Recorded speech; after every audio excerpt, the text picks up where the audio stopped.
মঙ্গলবার সকালেই ডিজে মামলায় সিআইডি দপ্তরে হাজিরা দেন অভিষেক বন্দ্যোপাধ্যায়। তিনি যখন দপ্তরে জিজ্ঞাসাবাদের মুখোমুখি, ঠিক তখনই 121 নম্বর কালীঘাটে গিয়ে পৌঁছন কলকাতা পুর নিগমের আধিকারিকরা। অভিষেকের কালীঘাটের বাড়ির মাপযোগ করা শুরু করেন আধিকারিকরা। আর এতেই প্রশ্ন উঠছে, তবে কি অবৈধ অংশের হদিশ পেলে কি ভেঙে ফেলা হবে? মঙ্গলবার সাত সকালে এই জোড়া ধাক্কায় ডায়মন্ড হারবারের তৃণমূল সাংসদের অস্বস্তি এক ধাক্কায় বহুগুণ বেড়ে যায়। কলকাতা পুরসভার বিল্ডিং বিভাগের তরফ থেকে অভিষেক বন্দ্যোপাধ্যায় ও তার আত্মীয়দের একাধিক ঠিকানায় আগেই একের পর এক আইনি নোটিশ পাঠানো হয়েছিল। এবার কালীঘাটে অভিষেকের বাসভবনে গিয়ে পৌঁছলো কলকাতা পুর নিগমের একটি বিশেষ প্রতিনিধি দল। অত্যাধুনিক যন্ত্রপাতি দিয়ে বাড়ির চারপাশের মাপযোগ শুরু করেন, সেই সঙ্গে কাগজে তা নথিভুক্ত করেন। পুরসভা সূত্রে জানা গিয়েছে, অভিষেক বন্দ্যোপাধ্যায়ের কিছু কিছু সম্পত্তির ক্ষেত্রে অনুমোদিত নকশার বাইরে গিয়ে বা প্ল্যান বহির্ভূত অতিরিক্ত বেআইনি নির্মাণ করা হয়েছে বলে পুরো প্রশাসনের কাছে সুনির্দিষ্ট অভিযোগ জমা পড়েছিল। সেই অভিযোগের সত্যতা খতিয়ে দেখতেই এই তৎপরতা শুরু হয়েছে। পুরসভার বাড়ির আউটসাইড মাপ, লেন, ফুটপাত ঠিকমতো ছাড় দেওয়া হয়েছে কিনা, ফুটপাতের কোনো অংশ দখল করা রয়েছে কিনা, সেই সব মাপ নেন আধিকারিকরা।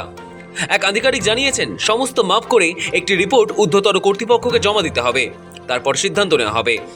ইতিমধ্যেই 188A হরিশ মুখার্জি রোডে শান্তিনিকেতনের মাপ নেওয়া হয়েছে। কলকাতা পুর নিগমের তরফে নির্দেশ দেওয়া হয়েছে, অভিষেকের বাড়ির অন্দরমহলে নতুন স্কেচ সহ এলিভেশন কপি জমা দিতে হবে। অভিষেকের সম্পত্তিতে নির্মাণ নকশা নিয়ে নির্দেশ দিয়েছে পুরো প্রশাসন।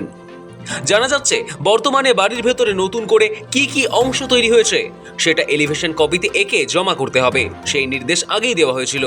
পুরসভার তরফ থেকে বাড়িগুলির অনুমোদিত বিল্ডিং প্ল্যান, নির্মাণ সংক্রান্ত যাবতীয় শংসাপত্র এবং যদি কোনো অতিরিক্ত নির্মাণ হয়ে থাকে তবে তার আইনি অনুমতির নথিপত্র অবিলম্বে জমা দেওয়ার নির্দেশ দেওয়া হয়েছে।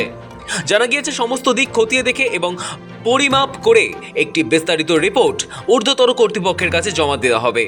তারপরই পরবর্তী আইনি পদক্ষেপের সিদ্ধান্ত নেওয়া হবে। এর আগে 188A হরিশ মুখার্জি রোডে অবস্থিত অভিষেকের শান্তিনিকেতন ভবনেও একই নিয়মে মাপযোগ সেরেছে পুরো আধিকারিকরা। আর এবার কালীঘাটের বাড়ির মাপযোগ। খোদ অভিষেক বন্দ্যোপাধ্যায় এবং তার আত্মীয়দের মিলিয়ে মোট 17টি সম্পত্তিতে এই নোটিশ ধরানো হয়েছে। অনুমোদিত নকশার বাইরে গিয়ে যে অতিরিক্ত বেআইনি নির্মাণ করা হয়েছে, পুরসভার এই জোড়া অভিযানের পর সেই বিষয়টি এখন মূল আতশ কাচের তলায়। যদিও অভিষেক বন্দ্যোপাধ্যায় ভবানী ভবনে থাকাকালীন তার অনুপস্থিতিতে তারই বাড়িতে পুরো ইঞ্জিনিয়ারদের যাওয়া এবং এভাবে মাপযোগ নিয়ে প্রশ্ন তুলেছে অনেকেই। মালিকের অনুপস্থিতিতে এভাবে পুরসভার অভিযান নিয়ে প্রশ্ন উঠেছে। শফিক চ্যানেলের রিপোর্ট, সময় কলকাতা।